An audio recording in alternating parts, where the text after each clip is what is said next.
the ones who started really capitalizing, pun intended, on the Captain America to really just sort of get that high progression into backlines. This is the team that popularized it over here in EMEA. They've always been singing to their own hymn sheet, and now they're just looking to keep it going.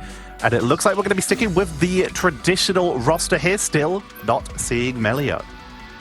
Mantis is the most popular first ban that's come in from across all of the games. And it's a mix of protecting the Jeff, having one-sided Luna. It's really a focus on the strategists and making sure that if you want to try and play free, most certainly on these domination modes that we always start on, there's only so many options that you can work with.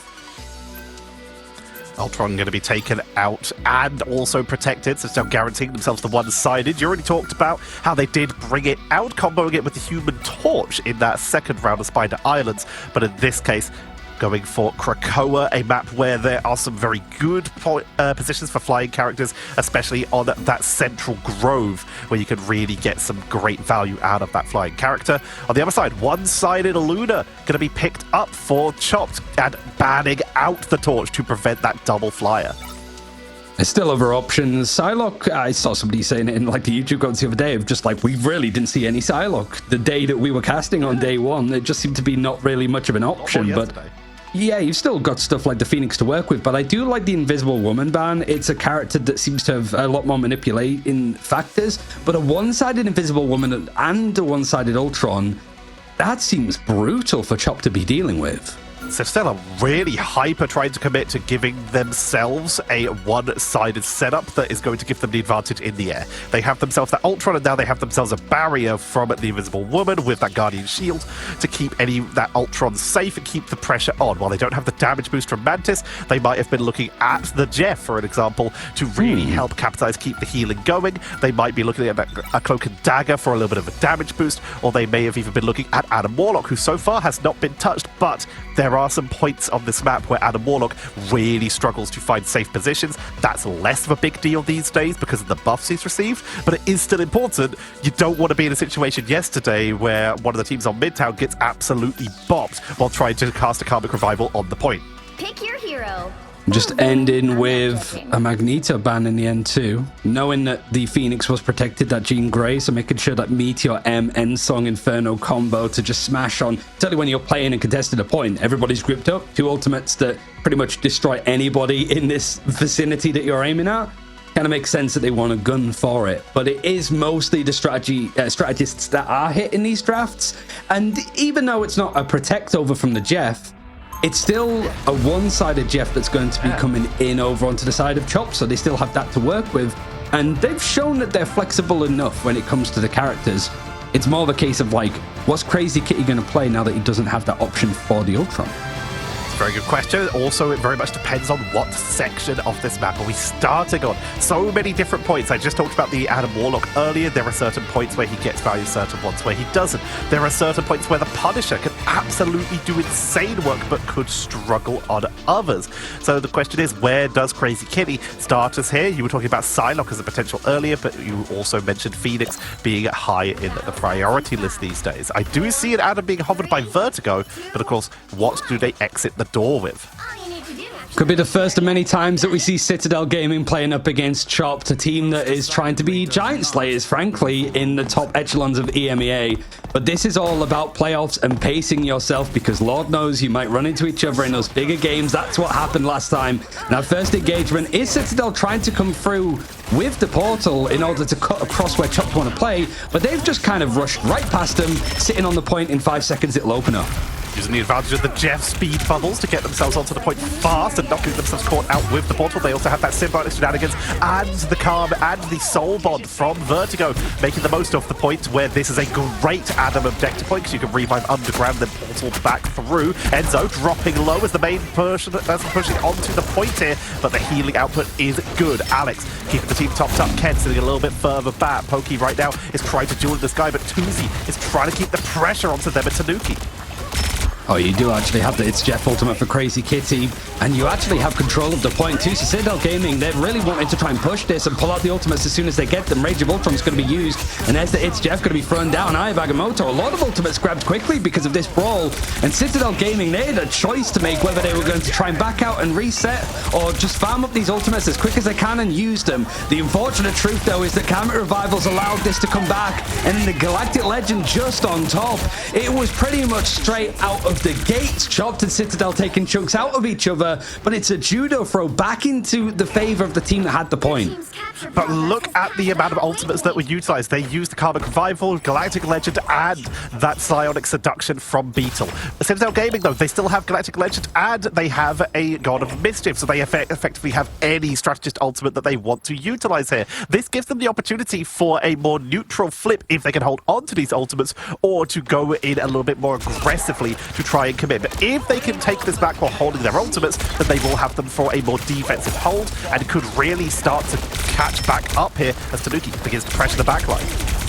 You got a good timing here, though, trying to force out any of the strategist ultimates, namely that Fate of Both Worlds. Nice, you've got it out in favor. So Tanuki's going to be happy. That Galactic Legend might follow up through, but that's a great counterattack. The RP on the other side, the push through means that Tanuki's ultimate might not catch too much. You've already lost 2 players in the process. Make that free as both Vanguards are going to go down. Citadel Gaming, they might not actually make any progression on this point. The fight was looking good, but one false move against that Comet Revival has pretty much been the first point easily taken for Chopped.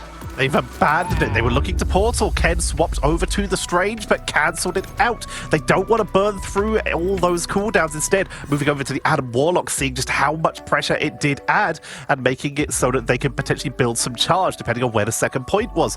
It is going to be Carousel, which is a point where they can potentially contest a little bit easier. Looking at the statistics, right now, Tuzi really piling on the pressure as Chopped, looking very good.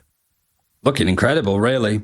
Citadel, it's more maybe the decisions that come in of like, okay, they fight on the point first. Are we wanting to sort of have this neutral battle each other, basically farm up as many ultimates of the strategists that you can and then go for that engagement?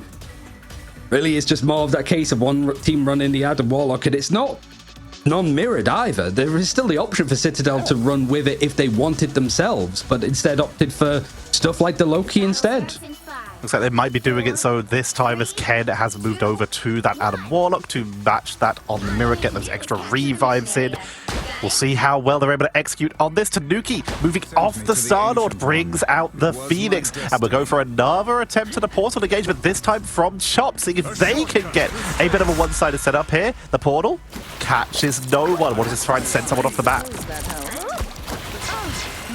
When it comes to tempo play, Citadel Gaming have that option again with the Rage of Ultron and also the Invisible Boundary. You want to fight on the objective, you can maybe go for it. Pokey wanted to try to go for these like high tempo plays that Crazy Kitty was known for, but every single time that the Rage of Ultron's been used, the It's Jeff has been there as a pretty good response. Unfortunately, however, he gets taken out from this focus, and now Tuzi, with the help of the Idol Aura from the Lunar Snow, looking to try and be a bit more aggressive. The multi-eliminations for Citadel cancelled out yet again for Vertigo with these perfect timing Karmic Revivals, and there's just not really too much of a response. These fights end up going a little bit too long, but the difference this time, Tetch, is that Citadel Gaming have control of the point.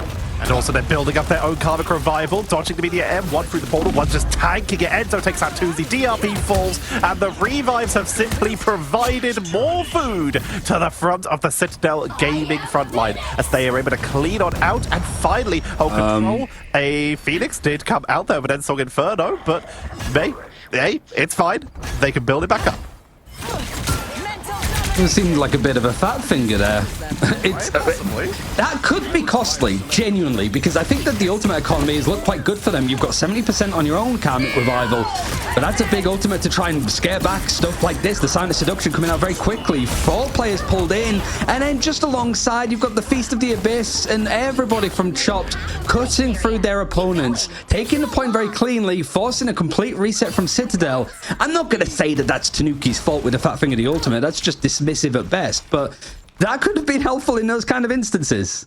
It could have been the fact he's now being sent back to spawn means that he has to build it back up again, has to wait even longer because they have to go for the spawn timer. Ken, on the other hand, did not go for the revive there. They're only at 89%, so they just made sure that they did not spawn back on the point. They made their way back so they could regroup with the rest of their team. In the meantime, Chopped continued to build their way towards another ultimate and towards equaling up that 50% capture by Citadel, who are committing for the engage here with the Sonic Seduction and the Rage of Ultron into the choke point, trying to keep that pressure on. It's Jeff used in the backline so that they can spawn somewhere safe because they could not find an appropriate target on the point.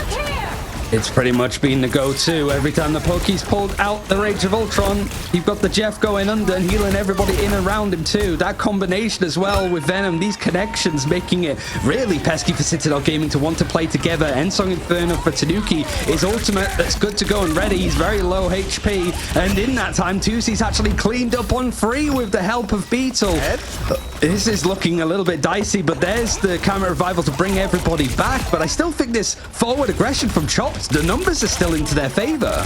They're holding it. Ken's going to revive themselves so they can join their team with the rest of the point, but now they're going to contest it. Still remember, Dan's Tanuki is not there for the revive. Enzo is off the side of the map. Ken goes off as well. They realize this revive has completely backfired. They have to regroup or they're going to get staggered. So everyone runs off, or in Ultron's case, flies off, meaning Chopped gets so much extra percentage. And I think Citadel, I don't know if they have time to... Yeah, they have time for one run back, but they're going to be cutting it close. Oh, this is looking not the best for Citadel Gaming. You've got Pokey moving over to the Psylocke, maybe to just be a little bit of a faster, zippier character to get onto the point, but the Silent Seduction might be the bouncers that stop them from touching, but OT is going to be activated. You have, however, got a Citadel that is completely split. The Meteor M almost trying to form a canyon between the two sides, but the numbers, at least for Citadel, looking good in the end. But you have got the Venom in the backline, forcing the players of Citadel to not only turn around, but to get off of the point full stop. Gonna go with the double revive, keeps the team back in after the butterfly though. Pokey's held on to this for so long. Crazy Kitty, it's Jeff is keeping the team healed up though. The new upgrade. No one's on the point to sit 9 as Chopped are able to take point number 2 and the first map versus Citadel. Able to sort of win out on one of the most played domination maps for Citadel Gaming. And back in their time as Burbo Patspim, have been domination fiends. Frankly, this is one of their better game modes, and it's like they got a taste of their own medicine there. Not only just mechanically outplayed in some elements from Chopped, but I think the execution of the plan around the ultimates, certainly the Karmic Revival and the Adam Warlock, it felt that Chopped have been the team that's been together a little bit longer, to be honest. Really did. It looked like there was maybe a little bit of unpreparedness, a little bit of warm-up perhaps needed for Citadel. Just a little bit shaky. We'll see if they can stabilize heading on in. Vertigo on Adam Warlock only went down once that entire series. A character built around reviving, and they barely went to the actual, into that ghost form. That extra cocoon for the revives. Mash kept everyone healthy. DRP was really pressuring the backline, and Citadel, it just didn't look like their normal selves here. It wasn't as if we were watching Citadel and being like, oh, they're just making some harder mistakes here. That first fight, the way that both those teams approached it was really interesting. You don't often see teams just go like we ball, almost. Some teams are like, okay, you can take the point first. We're just going to try and get our vanguards into position, find a diving target. But now Citadel were just trying to match them with some like aggressive facing stuff. And Chopped were happy to deal with it. Not many teams just can do that off of the neutral. Being able to take that not only off of the neutral, but also on the retake several times. The really interesting usage of the Jeff, honestly, to go for its Jeff, not just to commit to catching, because when you do that, fighting on the objective, there is a chance you get your own team. And while they do get bonus health out of it, that can be risky. Sometimes it is the better choice. It's a hard choice to make on Jeff to ult far away on the point, move yourself far away to scoot away, make sure the healing point's on the objective for your team, and you are safe, because everybody counts in these fights, and that is something the Chopped already have locked in this new Jeff meta. With that, Chopped take the 1-0 in this best of 3 series. Can they keep it going, or will we start to see the recovery out of Citadel? Don't go anywhere. We'll be back after this break to find out.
The first game was anything but chopped. Chopped taking game number 1 versus Citadel in wonderful fashion. Some incredibly beautiful plays here. I just want to draw some attention, just showing how focused in Chopped are on this tournament. When we have a look, us as casters, we get sent a little document with all the teams and the players on it, including a little quote from all the players where they can describe themselves. 3 of the players from Chopped did not fill it in because they were too busy practicing. Oh, of course. I mean, they know what they need to do in order to do well and sort of answering our questions. I guess they're hoping to do it in the winners interviews when they come up. I think the main question now is actually, like we sort of mentioned, it's a good game mode for domination that Citadel are usually pretty pro at, but it didn't work out. Now when it comes to like their map choices here, because they have to choose a different game mode, I think Arica would probably be one of the bigger options. They're 5-1 total so far in Ignite. They've picked it 3 times. They haven't lost many times anyway, so having to choose a map just isn't really something that they've had to worry about. But it was also a really good map for Chopped when they were playing up against Paradox the other day. So do you try and take them somewhere different, like Midtown, for example?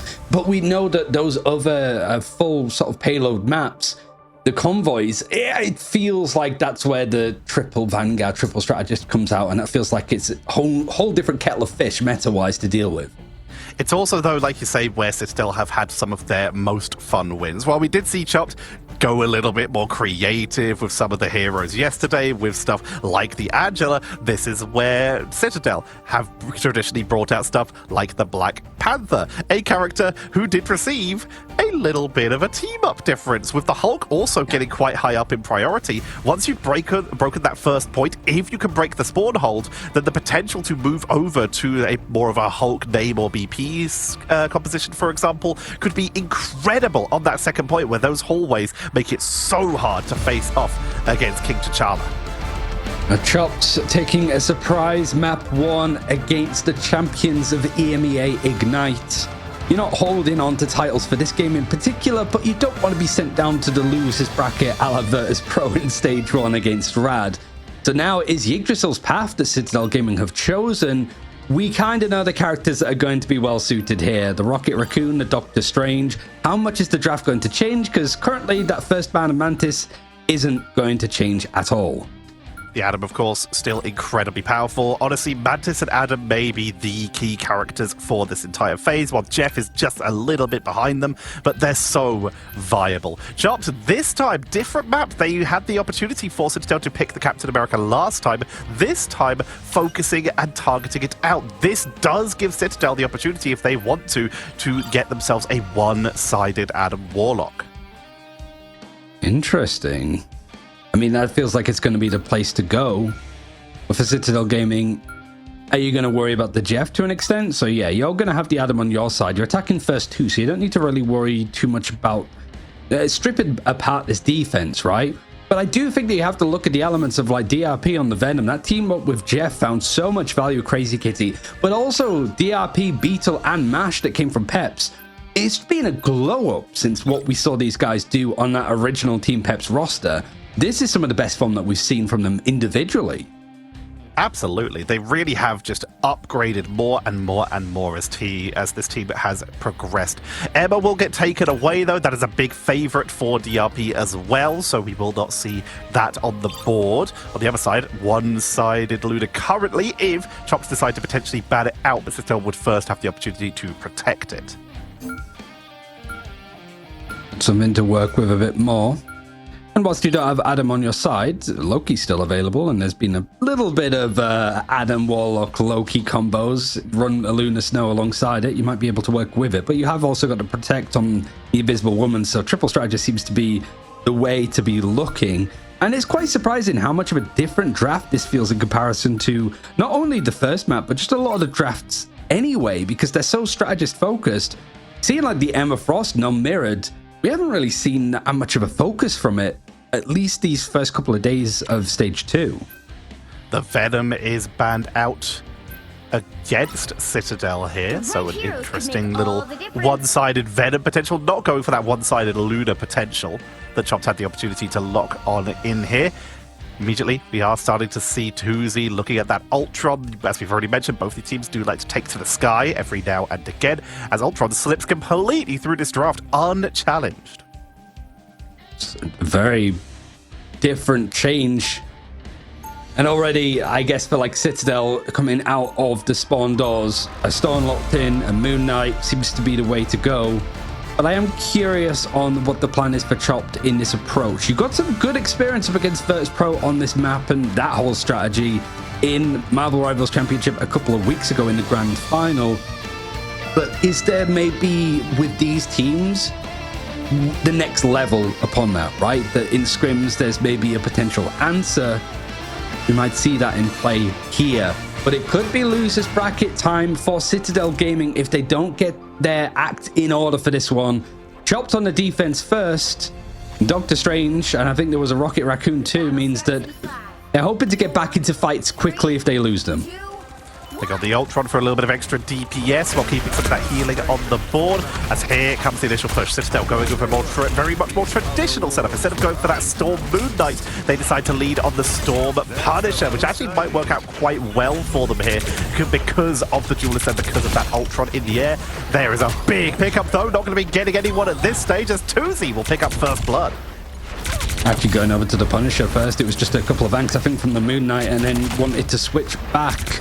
I think some of these ultimates are going to be a little bit more key to try and take out. You've got Ken also on the Loki, sort of what he's more known for, and actually more of a 2-2-2 setup for Citadel as they try to break this very difficult hold to breach, I suppose. Tuzi with the Rage of Ultron, the common thing tends to be just pulling it out as soon as you possibly can in the end, and the environment's not necessarily doing him any favors, but nobody's going down from Chop, so they're going to be happy to waste as much time as they can.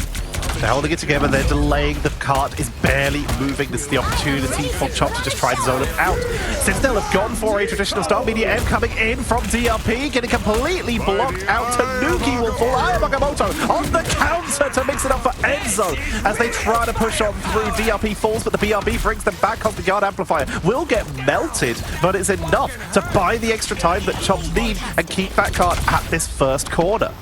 It almost feels that the Amplifier allowed so much focus from Citadel onto that the Be Right Back wasn't under too much strain to bring DRP back into the fray. Freedom Charge, same sort of thing that Chopped are hoping for here. Just to keep stalling out the fights, but it's not only the fact that nobody's going down from Chopped, they are winning these engagements. I think it's like one elimination, quite literally, that Citadel Gaming have managed so far in this attack, and they're almost halfway done on this first point.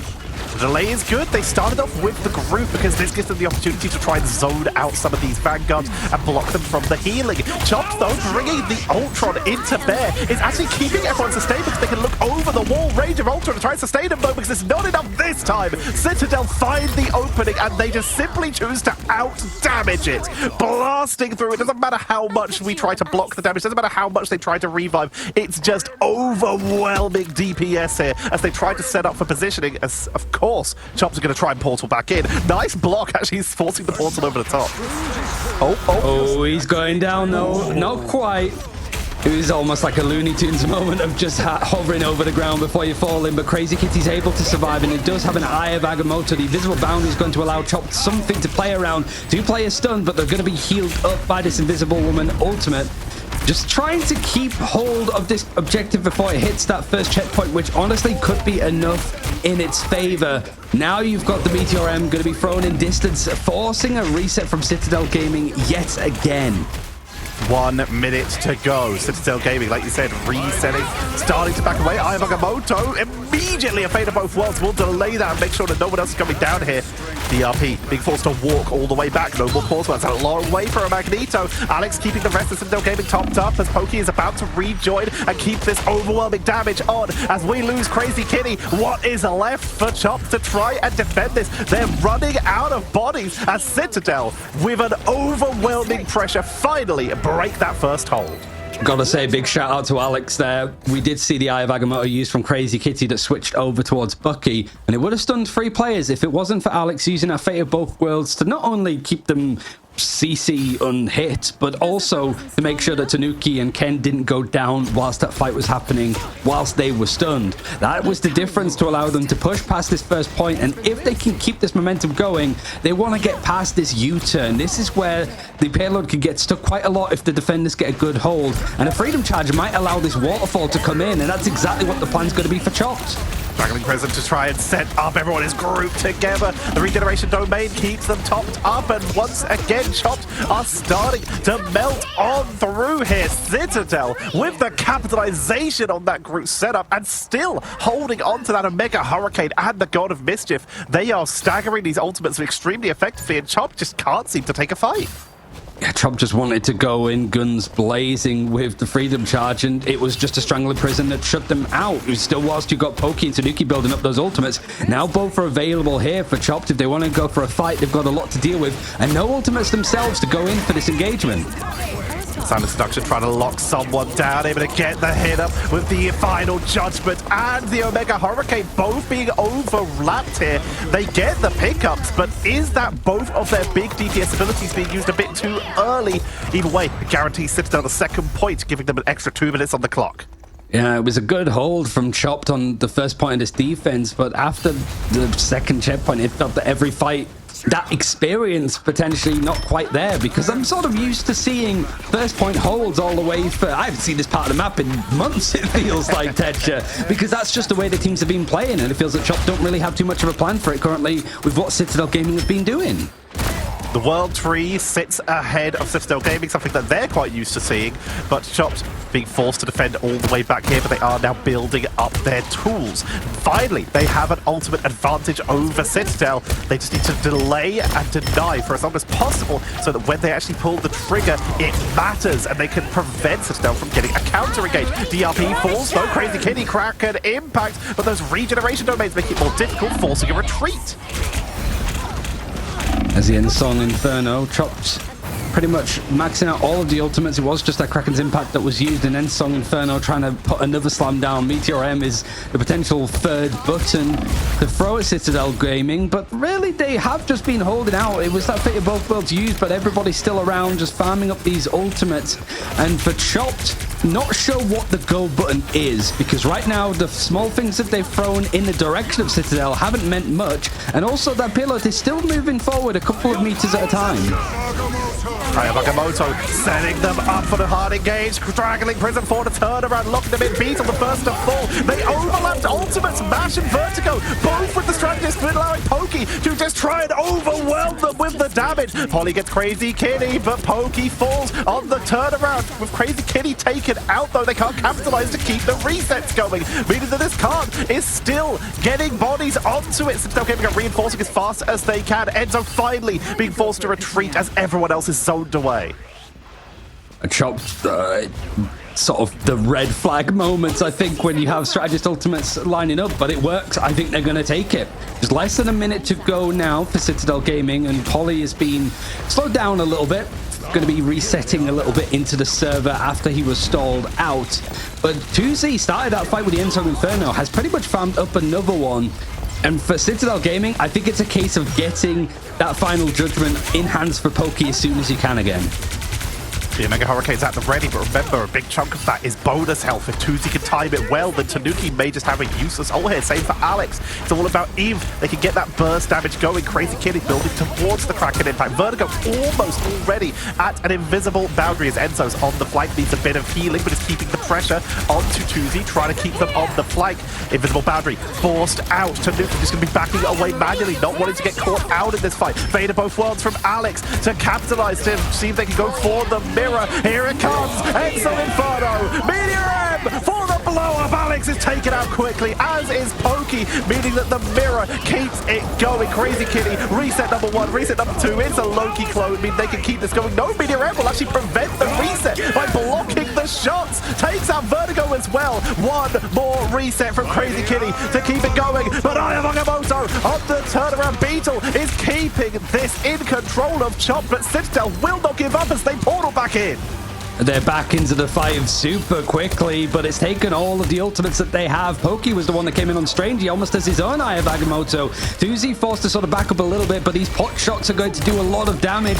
Scary almost, in fact, but it's not quite enough for Citadel Gaming to start dropping off the payload just yet. Pretty much everything that's available for Chopped, players, ultimates, bodies, it's all going in. But Tanuki with the Phoenix on the other side, able to finally hit the finish line with no time on the clock. Bear in mind now that we go to Citadel Gaming's defense, they have Adam, Chopped don't.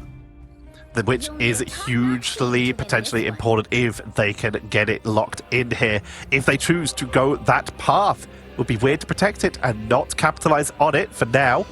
Tanuki will likely be the person picking that as one of the big hit scam players for the roster. If not, Ken is extremely effective, and that's what they're going to go with. Ken on the Adam. They have Magneto. They have the Groot. They're going to try and split the team in two. Chopped, they've decided that a good way to deal with this is instead of going for the damage boost on, say, the Punisher or the Moon Knight, they're actually hovering a Wolverine, see if they can displace the defense as opposed to just trying to burst through it. I saw a little bit of Beetle pulling this out before, and there are these kind of moments. It's a shame. The reason why it was potentially interesting is the comp was pretty much the same of what their first point hold was on Arako. I'm sorry. So the Angela and the Wolverine could have been in play, and they're still deliberating over parts of it as we're seeing, but it's not really going to be too much. Obviously, it's been on the attack too, so it's not quite the same setup as the defense. Realistically, though, Citadel Gaming are on that line in the sand themselves, and the comp looking pretty much the de facto way of approaching this defense as they go onto it themselves. There are knockoff points on this map where you can get environmental pickups, but they're a little bit harder to get to, so Angela is seeing a little bit less play, whereas Beetle is going to be a bit more effective at just trying to catch people and isolate from the team, pushing extremely aggressive forward. There's the Strange, is in the jump pack, but caught with the Carbon Crush. Beautiful counter. And just the bouncer of Emma just coming straight into the fray. I do love the little invisible like shields that we're seeing from Mash to just allow him to slowly slip forward bit by bit. But it does mean that for the time being, DRP is solo vanguarding as the dive comes in. He's got a bit of a flank support from 2Z, and it really is making Citadel Gaming's life a little bit more uncomfortable. And in fact, two of the three strategists do go down in the process, one of which does have the trait to be able to resurrect themselves back into the fight, and Tanuki having to walk back on foot as to be right back, not quite ready. Ken's reset as well. Yeah, he returned all the way to spawn. I mean, this is huge distance to be acquired by the members of Chopped here. Are still portaling back in? Is this why we saw that extra delay? DRP going to be setting up, and there we go. They just had to wait for a full reset, but that's a lot of time that Chopped just moved forward freely. A lot of ultimates built up too, near enough. And so now on this high ground, Beetle's in a lovely spot, but he has been spotted out. He wants to try and stay on the high ground if he can, but this is a great opportunity for DRP to just sort of jump in and make the focus all about him. He's trying to leap in. Feast of the Abyss is going to be available, but the invisible boundary is going to be pretty much shut down straight out from Crazy Kitty as that Galactic Legend cuts all the way through. The high tempo play is allowed from that Fate of Both Worlds from Vertigo, meaning that this pushback, even with these resurrects coming through, it's not looking too great for Citadel Gaming, but Chopped have dedicated so much to this fight. Nobody was touching the point or moving it. Or was that Citadel Gaming just throwing bodies right at the end that no progression's been made? I don't know if they have a chance for another fight here, though.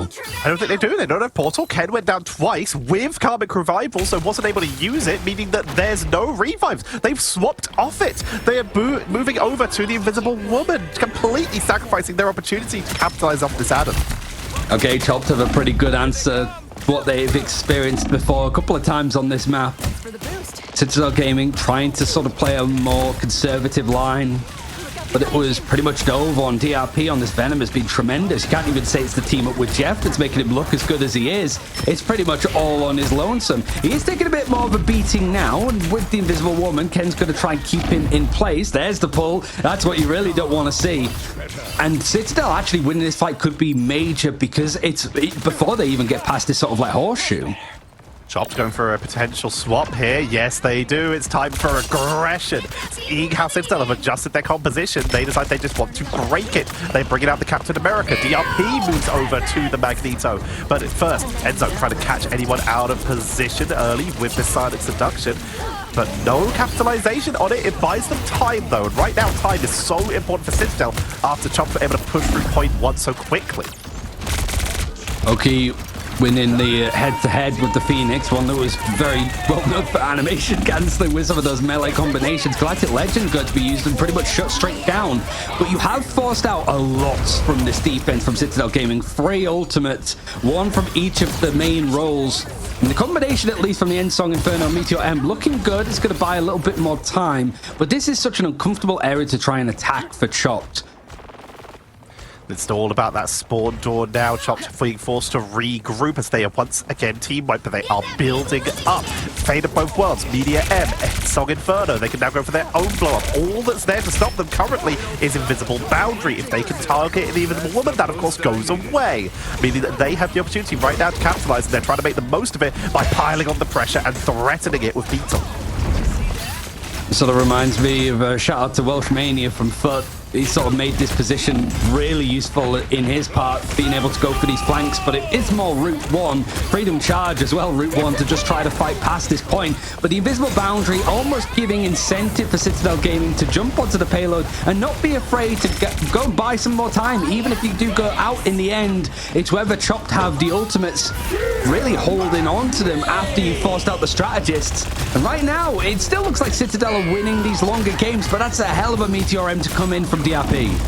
Mash needs to get that Invisible Boundary off if they want to contest this, but it looks like they're just willing to sacrifice a load of Citadel's ultimates, regroup, and go back in again themselves. Crazy Kitty backing away with a little bit of Blaster Barrage, and of course those flips that give them a bit of bonus health now with the upgrades onto the Star-Lords. But Citadel Gaming, they've burnt every tool in their arsenal. They're about to have that Fate of both worlds, but they need to survive long enough to use it. Crazy Kitty, lovely evasion by Citadel though. Another fantastic way to counter. Beetle's moved over to Groot. They realize that they need to break this siege because Citadel are taking this corner fight too convincingly with their grouping up. So Beetle going to try and prevent teamwork by isolating people. And it's working. Emma dropping low, but she gets away barely.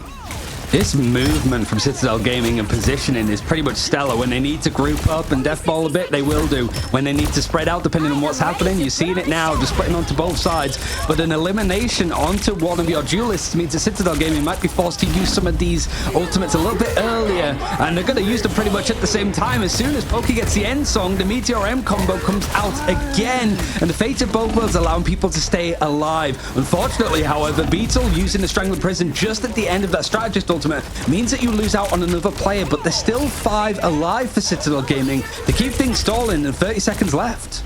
A 5-for-5 as they push on in. Both teams waiting for that 6th member to come back in and reinforce. Nenzo moves over to Strange. A portal back in could be the exact tool they need. Here comes Galactic Legend trying to get onto Tuzi. Pokey is the first to fall though. Beetle continuing to capitalize, making something happen. Vertigo in the backline with the Fate of both worlds being matched by Ken. Invisible Boundary giving them space, allowing that portal to come through completely freely and build up towards that Eye of Agamotto for the crowd control. Crazy Kitty, Galactic Legend into the choke point, forcing everyone into the doorway, but they find nothing. End Song also keeping them zoned, but no one goes down. Vertigo and Beetle have fallen. Chopped are running out of tools. They need bodies on the board. DRP got to tank on through this to allow Mash to portal back in and keep them going, but they're down. No one is touching. Can the portal reach in time? No! And it's gonna be Citadel with the hold, and they even up the score. I think after that first map, we were all hoping for the full best of 3 to play out here. And Citadel Gaming, it was definitely a bit of a sweat fest on that first point, but able to sort of win out purely off experience, it feels. But those final moments, the absolute schmovement that was coming in from Citadel, certainly to deal with Crazy Kitty's Galactic Legend, it was so valuable in the end. And ultimately, it was better ultimates from Citadel, I think, in that final third of the game. We've also got to draw attention to Pokey. 19 final hits, 40 KOs total. This was just Citadel locking back in. They broke the first siege so quickly. They were struggling. Chopped actually had them locked in for a bit, but they just overwhelming damage were able to take it through. The power of the Punisher into these triple strategists is they're one of the few characters who can out DPS all that healing. They stuck with the Storm for so long while the EMEA Hurricanes didn't find a lot of value. The damage boost was so important. You can see that Tanuki was still able to pick up some KOs of their own here. Chopped played incredibly, but this was vintage Citadel. I think the one thing that you can look at for Chopped in just a word is second point. Both on attack and defense, it felt like on their defense, they got reset very quickly and made it a very quick attacking side for Citadel to get past this point that we're seeing on screen. But also, as they got past the first checkpoint and into second, there was a weird fight that happened. It was an early reset that came in from Citadel. They were able to take that engagement, and then we just saw that payload stuck there for a good 3 minutes whilst you see like the attacking side of Chopped having to try to get through that choke to even touch the payload. It was just too much to deal with. There are a couple times when you look at the team fights in Marvel Rivals, you look at what gets used to stop what. The question is, a Dance of the Butterflies can be used into the backline to force a strategist ultimate, and that can be viable. In that case, though, we saw stuff like Galactic Legend getting used, and the counter was to walk around a corner. That is the times where, because Citadel knew it was coming and were able to react so quickly, they burnt no resources to counteract plays from Chopped, and that's what we need to be on the lookout for. And we'll be keeping an eye out for that in game number 3, which will be coming to you after this break.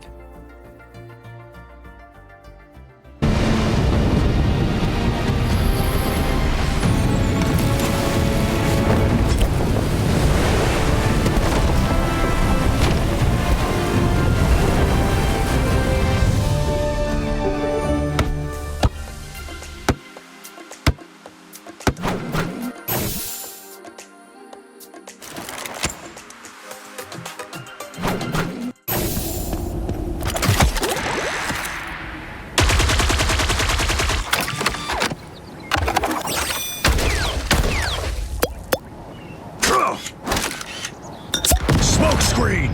I'm hunkering down.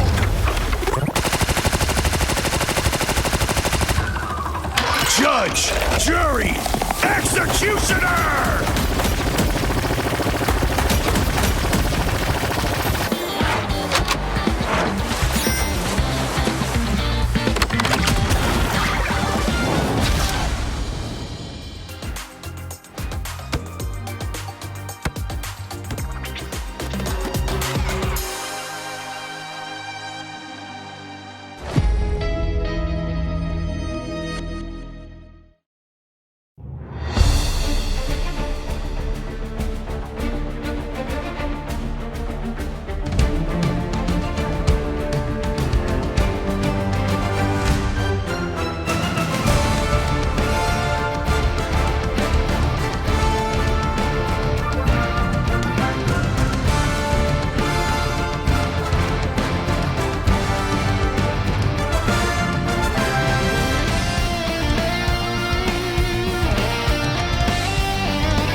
So Chopped had a good strike first at the champions here in EMEA of Citadel Gaming, but the bark of the Berber Patapim tree is a little bit harder to hit in like 2 turns. It might take a third in order to try to kill it, but at this point it really feels that Citadel are back into their favor, and also on a game mode like Convergence, which we know is 100% going to be coming up, it feels like that's kind of their playground a little bit more, and something that they have a lot more experience in than Chopped. It very much does, but if you look at experience, it's always going to lead in favor of Citadel Gaming, due to the fact that Chopped have only existed for about 2 months. That is the difference here. Chopped have only just come together and they're already playing this well. Citadel Gaming, they have the experience and yet lost Map 1. What happened? Where is the difference? They've already recovered once, showing that they can do it in different styles on these maps where you can go for spawn holds. Convergence, though, it's a lot harder to hold people in spawn due to the fact that it's very easy for someone to walk past and just stand on a point. Feels that really, we always start with domination. It feels like those pure convoys are almost exclusively going to be the ones that show up second just because of some of the cheesy stuff that you can do on it. But that's the sound of the halls of Jalia in the background. A map actually that has not gone well for Citadel Gaming. They're 1-5 on it total. Yeah. So, I mean, if there's a map for Chop to target, I think that this is not a bad one in the slightest. I did not know that that was the statistic. So they've done their research. Mantis going to be taken out on both sides once again. That is extremely familiar. And immediately Chopped going to be locking in the Luna as the teams have swapped sides. Citadel in the blue trunks this time. What do they go with their next ban and the first protect for them? They take out Ultron. Are they looking to make that one side, or do they perhaps want to secure an Adam or even a Luna for themselves, or even Invis, who has leapt so far up in priority? I think also looking back at the draft from the last game, now that I'm just like scanning through it, yeah, GF Protect makes sense because I mean, there's going to be a lot of good moments for the Venom, certainly, on both attack and defense of that first point, just the rollouts that you can do. But you got to look back at like Chopped, they banned out Captain America, they banned out Torch, and they banned out Venom. Did that feel like that got the most valued in some of the pure strategist hits that we've been seeing? That's hard to gauge. Whereas it seems to be more of the same for Citadel Gaming. Instead of a focus on a one-sided Adam, they've got the Luna, but they haven't one-sided it just yet. They haven't, no. Whereas Citadel have set themselves up with a Jeff also not one-sided, and the potential to one-sided Adam if they go for the Protect here, go for an Adam Jeff, go hyper on the revives here. Speaking of, Citadel do have two of the best Jeff players in the world, with Ken being absolutely insane on the character, and of course Tanuki being one of the first popularizers of the backline assassin Jeff style before Jeff was reworked.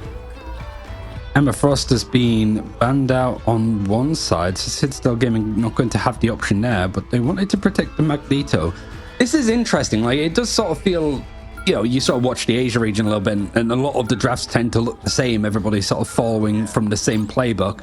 But here, because you're more familiar with what these individual players can do, for example, Chopped know that Tanuki, he's hovering over the Torch himself, knows that he can do a lot of work on that character.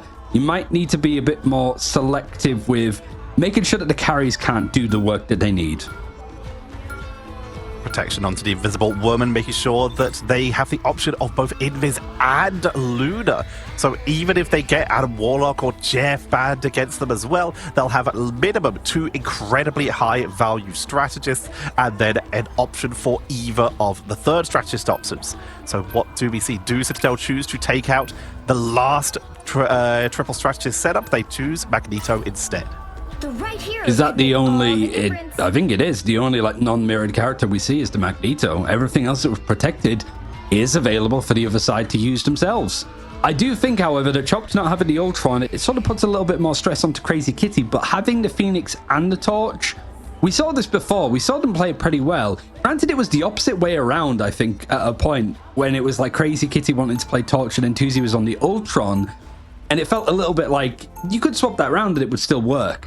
But I think what's been nice about this one as well, Tetcher, is that it hasn't just been triple strategists all the time. In fact, Citadel Gaming seems to be pretty bullish that just 2-2-2 is more than plenty to work with in this current meta. The fact is, it still has its place. While triple strategist, like you say, is leapt up in priority. Phoenix in particular seems to have massively empowered the ability for teams to go into these double duelist setups. Phoenix with Psylocke, Phoenix with Punisher, Phoenix with Winter Soldier. She's appearing in so many of these drafts that it does seem to be working out. That is a familiar sight. Polly on Captain America and Tanuki on Jeff. This, I said vintage Citadel earlier, this is vintage Citadel. Might be able to scout out that there is a Doctor Strange. So Beetle going for a portal play. Could just be to go off of it instantly, but instead they're more wanted to save it for a little bit later, grouping up, trying to go all the way around the slower route, trying to get a bit of a scout to see exactly what else is happening from Citadel Gaming, which is actually that they're going to just go in right behind and maybe block both sides of this entrance. Trying to keep a little bit of pressure on, meaning they're being attacked from behind, which is very hard to deal with when Captain America and Jeff are trying to just keep the pressure on you. Crazy Kitty's been the one who's tasked with this, but there's an extremely angry New Yorker in the backline causing trouble, so they can't continuously focus on the objective. They have to retreat into the aggressive zoning point in order to try and regroup and set up while they're not being harangued by this aggressive Captain America. Yeah, it's Polly and Tanuki sort of grouping up to be this frustrating element, and it means that Chopped actually flipping the spawns a little bit themselves. Beetle does get CC'd, stunned for a second, but it's pretty much been evened out at 50% HP. DRP, you see his health, it's just up and down in a second. It's taking a lot out of this strategist backline, and there's only two that Chopped are working with currently. We're more used to seeing them run with Crazy Kitty alongside the Ultron, but of course it's not available. And Citadel Gaming actually the ones trying to stack up with the triple strategists themselves. Well, it takes a lot of damage while trying to keep the pressure on, but is able to escape. Ensign Inferno is available for both sides. Pressure once again, captured the backline, forcing them to go forward into that invisible boundary, which means the team is grouped up. Meteor M locked off completely. Beautiful job by Beetle. Ensign Inferno comes on out onto the backline. Alex is sniped off the point, but that's going to allow Tanuki to come on in to give their team a little bit of healing. The Ensign Inferno comes on out for the counter attempt with the Supernova for the damage focus. The Eye of Agamotto is completely blocked out by Magneto, but the damage from that torch is still there. Citadel Gaming are melting off the point.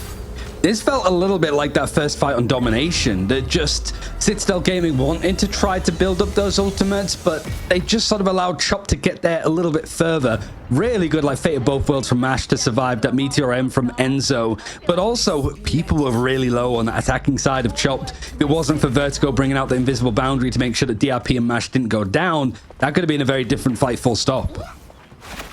Once again, Citadel Gaming forced to regroup, but the pressure is still being applied here. DRP once again eats a lot of damage, but is able to retreat. The classic fire versus water competition here of Jeff versus the torch, trying to hose them out of the sky, extinguish Johnny. As the silent introduction comes into the backline, Alex forced to use that Fate of Both Worlds. In the meantime, this is just pure classic flanking Jeff style here, as Polly is forced to retreat back to the rest of the team for the defense. That's a hell of a dive, though, to get back into safety. And then Citadel yet again trying to use this like practice of moving as a team. Might be one of the reasons that we've not seen Melio in play just yet, is just how coordinated this team can play off of each other with the time that they had. That's a great pick to be able to take out the counterpart, but it is pretty much traded with the torch taking out Tanuki in these engagements. Polly is going to be forced back a little bit, needs some more support from these strategists that are still very keenly trying to build up their ultimates. Pushing onto the point. Media M available for Enzo with the Enzo Inferno, so they have that one-shot combo, which looks like they're going to be pulling the trigger on the Enzo Inferno, but not the Media M. This may have been defensive to try and get Pokey out of danger, but Chops now have a massive ultimate advantage. Everything except for Silent Seduction at the ready. Supernova is going to be the trigger being pulled. Media M to try and block at least some of it. Beautiful Separim barrier. Beetle countering that out as well. Tanuki's down again. Tuzi's got their number, and Chops one by one are starting to creep forward. And in a very cheap economy for Chop too. It's only been a Supernova. Now you've got the Eye of Agamotto and pretty much the exclamation mark on the end of the sentence with that end song. Means that Citadel might not have the chance to contest this as they get onto the third and potential final part of the map. You've got Tanuki trying to dive in, and it's Jeff hoping that that's going to be enough to grab some players, but he's instantly just set on fire by Tuzi and Crazy Kitty, and that's a very quick second point taken by Chopped. Detonate that shark, chat bomb him. They're able to push on through. This is exactly what Chopped need to be doing. They're keeping Citadel off kilter right now, and they're pushing up so far because they want to make sure the Citadel don't have the chance to get set up. They want to make sure that anyone who tries to push forward to harass the backline, something Citadel loves to do so much, is kept the pressure on. It looks like we have seen the Jeff being abandoned. We're over to Phoenix, and Pokey is going to be joining Polly with the Psylocke. Classic old-fashioned style. Go for something that's a little bit more comfortable because Citadel Gaming, I don't really know what the plan has been with the kind of characters that they're playing and how they want to orchestrate these ultimates together. It's been a lot more easy to follow from Chopped, and with that sign of seduction allowing to go a little bit more aggressive, Poly's been doing his darndest to try to keep these fights going and to just keep stalling out, pull the attention away from basically looking forward with this payload moving across. But now, what is the plan? How do you want to try and push through this? You do have the Dance of the Butterflies from Pokey, but you need to make sure that you get that invisible boundary out and also the Fate of Both Worlds. Dance of the Butterflies in the back line going to be counteracted by the invisible boundary. Supernova is being blocked by the Fate of Both Worlds, but Tanuki will still fall to DRP. Enzo is taken down as well. Ken had the invisible boundary, but was trying to hold onto it to let Alex use the full duration, but they're being burst through it. Poly is down. Enzo only just respawning, and Chopped continue to stagger. They're trying to set up some zoning, utilizing that human torch while making sure that Poly doesn't flank around from the side. Enzo creeping forward, but they're in the final stretch right now, Ryan. They're creating an opening. Cap diving in to get onto the point with 1 minute and 40 to go. They do have some stuff to work with on this defense, but it feels like Chopped we're maybe just banking on these ultimates a little bit too much. DRP goes down in the neutral, and now the Fate of Both Worlds has been dedicated.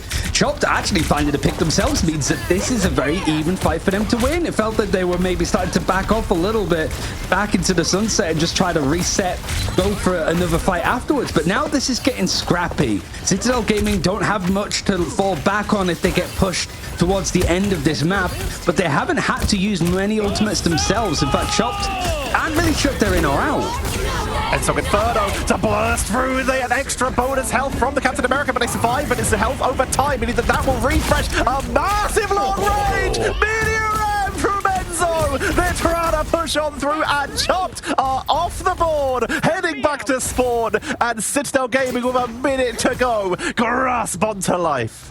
That seemed so hard to just, like, nail the positioning now. The Meteor M felt like it was so far away, and then Tanuki just slaloming his way to get those picks in the end. A key combination required here, I think, to keep Citadel in this map, because it has been pretty under par from what we expect from them up until this third point. The Supernova is actually going to be used at a good pace. Crazy Kitty knows exactly when he wants to take these fights, and he's so good at finding so much. Even with the Dance of the Butterflies used, it is Pokey and Poly both taken out in quick succession. The point is so close on this map. This point is going to move before Poly and Pokey are already back. It creeps forward bit by bit. It's a door choke point, which is exactly where Crazy Kitty's going to be capitalizing with this huge damage output. Fate of Both Worlds from Alex has to be burned because the car moves forward. They didn't make it in time. Oh, it's 5 seconds at least is the difference, but 5 seconds could be more than enough in this case. Oh, Citadel. Lots to look at on this map. We sort of highlighted going into it. The win rate on this is deceptively bad for Citadel. 1 win out of 6. And that could be up against teams that take beatings off of them in, you know, your Virtus Pro, your Rad and stuff. You're even obviously going up against the likes of Envy, yeah. So you're up against some of the best teams in the world on this map, sure. But for Citadel here, they don't want to start off this campaign for Stage 2 with a loss against this team that is looking to take down the biggest teams in EMEA. Of course, they're going to be wanting to try and get that focus onto keeping the momentum. They're the current champions. They're wanting to move on in and show exactly what they can do, but already Chopped a newer team made up of these experienced players.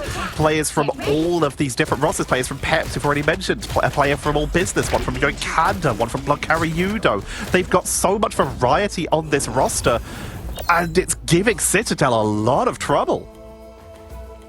You've seen that Crazy Kitty hasn't gone down once. No. Over on that attacking side. And Mash, previously Aura Stealer, that was also on Team Peps. 25k healing. Really just keeping things going, and means that pretty much there's always a Fate of Both Worlds pretty much to bank on. Now Citadel, their chance to try to put up a good attacking side. They have to finish the map in order to go for a second round for each squad side. If they don't, well, it's Chopped moving up into the upper bracket and into playoffs. They're going to begin to make their way towards the point once again. A very aggressive positioning by Polly. Dives on in, finds the strategist, gets frozen, tanking through, will be able to escape. Tanuki sieging in, has that Gamma Monstro to try and target any of the backliners as Chomp have found themselves massively isolated. Even if they survive this, the points just being completely capped here. No one's even close. What a rush! And Citadel grab it in 16 seconds. Usually we have seen these like team ups of like, okay, Venom and Jeff, sometimes Namor Hulk, sometimes. I don't think we've seen many instances of both at the same time. And that was a hefty dive. Chopped being able to win this engagement now works out for them, but the spawn doors are a lot further away for them if they go down, a lot closer for Citadel. So you almost have to give up this space for free, otherwise it's not worth the risk, and Citadel can really start to build up momentum and set a good time here. Time to reposition themselves. Ends up getting targeted. Fate of both worlds going to be burned by Chop. They actually want to contest this, but here comes the It's Jeff trying to grab him. Ends up Inferno used defensively, and yeah, bomb that shot. It is down once again. Not only dodging it, but making sure that he's not able to get too much. This is just such a messy fight for both sides. Not trying to play chess here. This is the boxing part of the game mode. But for Enzo, he does have the ultimate to rely on. And actually, Citadel have cleared up house. Chop wanted to try and reset as soon as possible. I want to go for another fight before they get towards the end of the second checkpoint. They're literally just fighting them as often as they can because they lost so quickly on that first point. Every second matters because they have to wait for so long. And they, you know, rather it's right next to the enemy spawn at first so that they can afford to take another one later just to eat through at least a little of that clock. They've already burned through a minute just with that earlier brawl. Problem is, they gave Citadel so much ult charge. There's a sign of seduction, low target. Not really needed to stress out 2Z too much. He's going to be taken out, but DRP with that Sinus Addiction is able to get two. Comet Revival is going to bring him straight back, and there's the Hulk that's going to try and take a lot more of the focus away from the Comet Revival and these low health teammates that have been resurrected, and more onto him.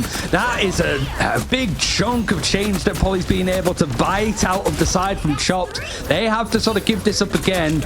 Don't know if they're going to have enough about them to be able to stop this, but it's pretty much just under 4 minutes on the clock, and Citadel Gaming are moving with gusto. What just changed? Citadel with a different composition have finally just activated Portal, forced to be used for 3 minutes on point 2, just so they can contest and again eat through some of that time, but once again it's a firing range. DRP is down, 2Z is down, Vertigo is down, and there's nothing that's stopping Citadel from cruising forward. Point 2 captured, and they get a bit of a kidnap onto everyone who can stop them. Oh, it's basically, yeah, like a spawn doors reset too, so that's just going to buy more time. Chopped, similar to sort of the end of Yggdrasil's path, it's starting to fall a little bit to the wayside. The lack of coordination, because this team hasn't been together a while, means that they're just being reset over and over, and Citadel Gaming, it's a new look, it's an exciting one, and there's no answer for Chopped as of yet. So far, they've not found a single tool. They've moved Crazy Kitty over to the Jeff to try and grab some people of their own to turn this round a little bit, to make something happen. Polly gets knocked back. Well, Polk is back to Banner after getting carbon crushed. Will be able to try and get away, but is tracked down by 2Z as Chopped are finally starting to get at least a couple pickups. They're starting to get some zoning and force them back through that main entrance archway. Oh, some space bought for Chopped, and now for Citadel. It's a little bit harder, I think, to try to find how you want to take this approach. I do like seeing DRP try to go into the fog to clear out, see if anybody's there, and he's pretty much ran into the majority of Citadel Gaming up on this high ground, just waiting for a good chance to go in for the dive. And most certainly, I think they're sort of relying a little bit on building up those ultimates, and if they have a Comet Revival in the back pocket, it means that they can go a little bit further with this engagement. 3 minutes 20 left. Chopped have effectively burned through another couple minutes of Citadel's time that they have accumulated all the way up to this point. Here comes the It's Jeff from Crazy Kitty. This is mostly just a forced reactions by the looks of it. Down he'll be able to grab anyone. Border Proteus used for the offensive side. Poke is going to self-revive just in case they need the Comet Revival if anyone does get caught out. Fate of both worlds. Ken with the counter. It's Jeff to to maybe try and grab Mash or Beetle at the end of these ultimates to see if they can get some isolation to give their team all of the extra healing they need. Ensong into the backline. It's a double for Tuzi. Oh, and he gets Adam as well. He gets the counter revival. So Citadel Gaming were holding on to that, hoping that multiple players would go down at the same time. But that's two of the major strategists, meaning that Citadel Gaming can force out those ultimates. They just have to reset. And I think they're looking to change up some of the characters they're playing. Yeah, you've got Ken moving over to the Invisible Woman. And Pokey is going to be on that Phoenix. Pretty much is what they were going for beforehand. Enzo is still going to stay on the Hulk, however. The second sacrificial Adam ult, not using it, preferring to at least get some percentage on the board, pushing on forward. Tanuki has the Horde of Proteus though. They can just try and siege on in, really open up a choke point or get a quick blow up. But now Enzo on the flank, Feast from the Abyss onto the point. Aquatic Blessing tanks it easily as they continue a slow but steady push. But the difference is Chopped were able to buy a lot of time now. Time is no longer on the side of Citadel. They only have 2 minutes left as they pick up DRP. You got the whole call coming through, seeing if you can grab somebody, CC them for a good amount of time. Don't forget, Frost is available on their side, so they have to go without for the time being. And more space is being gathered up, and the payload for the first time in a couple of minutes, Tetra, is starting to get going now. You do have the Horn of Proteus, and a couple of players from Chopped looking like they're grouped up or just going down one at a time. Invisible Boundary is going to be used to just allow them a little bit more space to get up onto this high ground. Then Song is going to be used, trying to find if there's going to be a good target, waiting for the end of that ultimate, and then the Jeff got to follow suit too. This is what Citadel Gaming needed to try and get this across the board, but Chopped are just trying to hold on by a whisker. Yep, he's giving everything they can. The Symphonic Resilience for the extra time. The damage output, though. Tanuki with the squids. Crazy Kitty goes for the hits. Jeff, but is picked off the point, and with a minute to go, Citadel are able to also reach the end of Hall of Jalia. That is now 2 minutes and 1 second versus 1 minute exactly. Double the time for Citadel now. I mean, both teams have to look on how they held that first point. Citadel Gaming, when they defended, they just didn't really know what the go button was to go for that fight. They let Chopped farm up their ultimates way too quickly and way too easily, and it just meant that the fight was going to lean towards the attackers.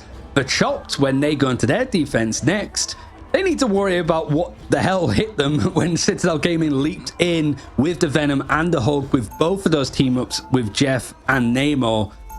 And that might actually be the strategy that's been used to begin with for Citadel, as I think they're defending first. Yeah, they're going to go for the Namor and the Hulk on this defense to stop the dives coming in.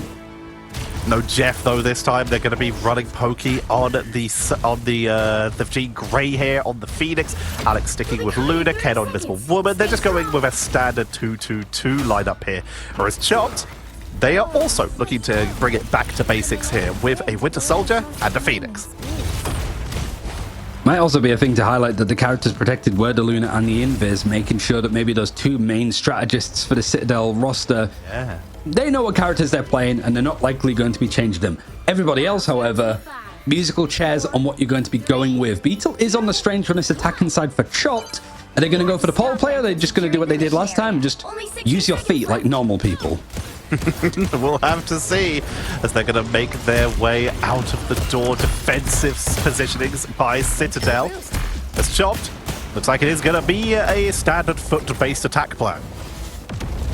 Get the stepometer out. Trying to hit your 10k steps.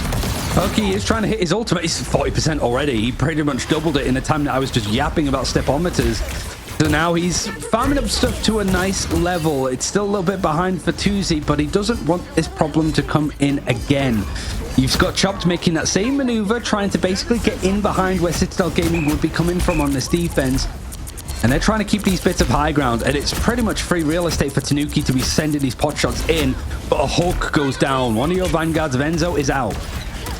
They can swap, maybe bring the Strange back in for the reinforce. A lot of damage going to be coming in. There's another pickup, and Crazy Kitty is getting the momentum for the side of Chop. Portal going to be coming in from Enzo as overtime is active. It's all or nothing for Citadel now to try to hold this with just a slither of the point left. Portaling back in. Ultimates not yet available, but a lot just around the corner for everyone. Tanuki is currently untouched up here. The classic Namor positioning, sieging in on everyone who's trying to use the low ground for cover because no one can touch him. And with them all grouped up, the Horde of Proteus, Invisible Boundary shuts it down completely, finds nothing.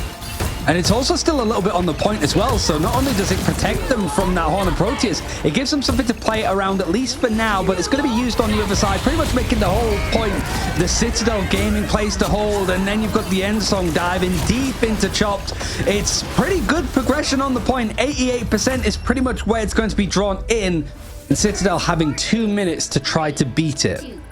There wasn't even a chance for anyone on the side of Chop to swap to Strange, even if they didn't already have someone on it, because they all were taken out pretty much in while the first respawn timer was ticking down. And now Citadel, with double the time that Chop did, are able to group up and see if they can beat 88% on point 1, a point which they grabbed within the first minute last round. It's fair to say that Chopped, good result against Na'Vi in the night shift tournament, 3-2 win, and you could maybe add the asterisk for both Citadel and Na'Vi that they had both recently come back from China from that mid-season finals, so the meta wasn't maybe as up to date. But that might be me just coping for our international attendees from EMEA. This Chop team is legit. And now I think it's a question of how much damage they can do this early on into their tenure against the Citadel Gaming that knows that it makes mistakes, wants to make up for them, and really doesn't want to lose against this Chopped squad. Citadel Gaming are literally pulling out everything right now. They've got the rocket, they're giving everyone the pre-armor, they're stopping just short of a penny for maximum, a little bit of pre-fight protection, but they are trying to maximize every chance they have, because it comes to this. If Citadel can grab 89% of the point, then they move on in the upper bracket. Otherwise, if Chopped can hold, then it comes down to them. They're starting once again on Strange, not giving anyone else the possibility of swapping to it on that defense. They're committed to at least trying to build up some of this ultimate. You've got the turrets being set up with that Gamma team up with Enzo, so Tanuki is just bombarding them. In fact, to the point that they actually have to back into shelter. They need to find some space here. You have got strategists building ultimates quickly, but it might not be quick enough. You need to get a foot on the point here, guys, because they pretty much only need to get 20% more, and it's done. Okay, yeah, you knock down one of the vanguards at the very least, but you still have to put these toes on the point to stop it from going in the favor of Citadel.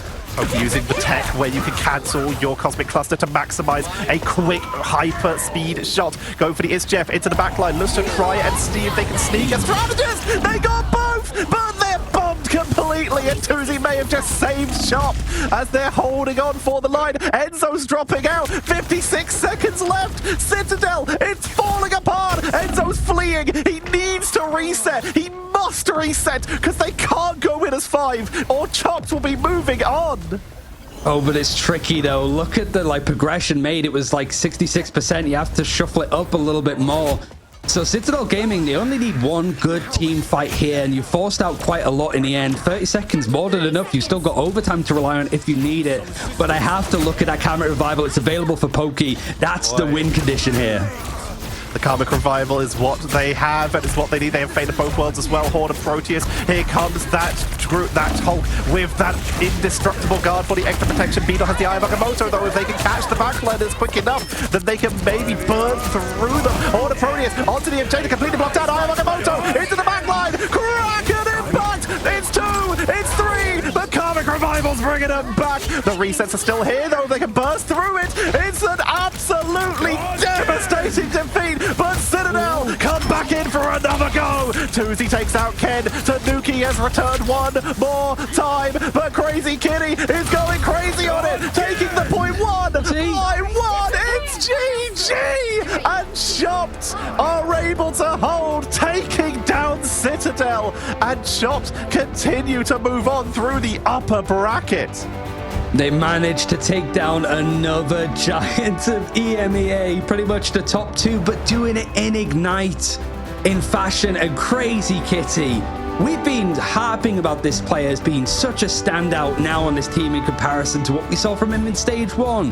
That Kraken's impact right at the end there was splendid, even with that Karmic Revival to bring people back. The way that Chop took that fight, it was down to the wire. This is what you want to see, though. It isn't just like the top 2, top 3 dogs of EMEA. Now we have some new contenders that are looking the best that they've ever played, full stop. And with that, Citadel go down to the lower bracket shops. They move on in their group. A tough opponent waits for them as they continue to make their way through. They'll be against either Insomnia or OG Seed, which will be rough to deal with. Crazy Kitty making it work. Tuzi as well. These are two such legendary duelists, but so much is coming in from Vertigo and MASH as well. They're staying safe, they're staying protected, and they're keeping these duelists enabled and activated. And doing it and matching the styles of Citadel Gaming too, who aren't just going for your like typical meta slop almost, that they are willing to move and ask some pretty difficult questions for a fairly new roster to come together and answer. But they answered them regardless, matching them 2-2-2, matching them triple strategist, it didn't matter. They had the players to be flexible and play around whatever Citadel tried to throw at them, and they did it in just such panache. Honestly, they did it in such a way that was entertaining to watch and makes you really excited of where this team can